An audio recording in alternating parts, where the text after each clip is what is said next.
The nonsense has reached a place that is truly hard to comprehend. But again, here you have a bunch of unattractive, fat people with pronouns in their bio being fake offended over something that no one has ever been fake offended over before in a game that came out in 2004. But because it's getting a remake and because they can get attention for it, suddenly they're going to pretend to be offended. And Nintendo, of all companies, is bending the knee to this nonsense. Right here it says Nintendo censors scene of enemy Goomba's cat-calling female party member from Paper Mario The Thousand Year Door remake.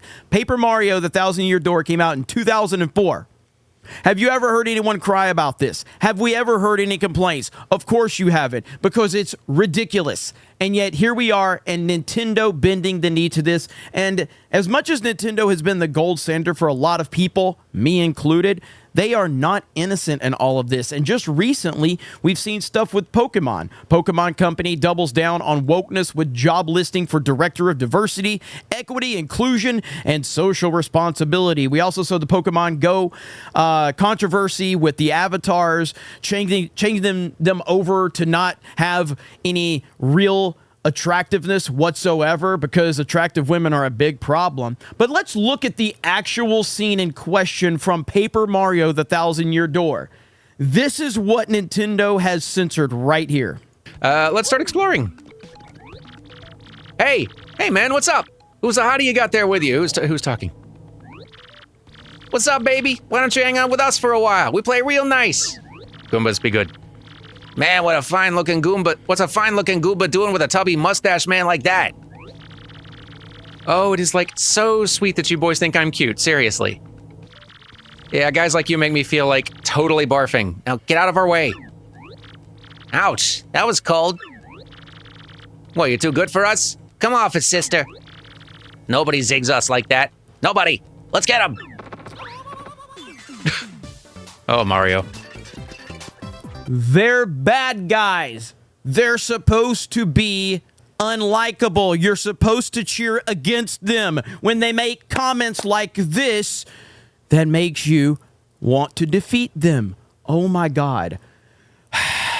This is where we are. Even Nintendo is bending to knee to this bullshit and this nonsense. And it truly is astonishing that we are at this place. We're in the middle of the Stellar Blade controversy going on right now, and you see people on social media going, well, it's just a small change. What's the big deal? It's just a small change. Not a big deal. It's a huge deal. Because if you've paid attention to any of this, this is how it begins. It's always just a little bit. It's just a little bit. It's just like the circle of diversity, and I've talked about that many times. It's just, hey, we just include us. And then all of a sudden it's, well, then we're going to take your space over. Well, if you don't like what we've done, then go create your own space.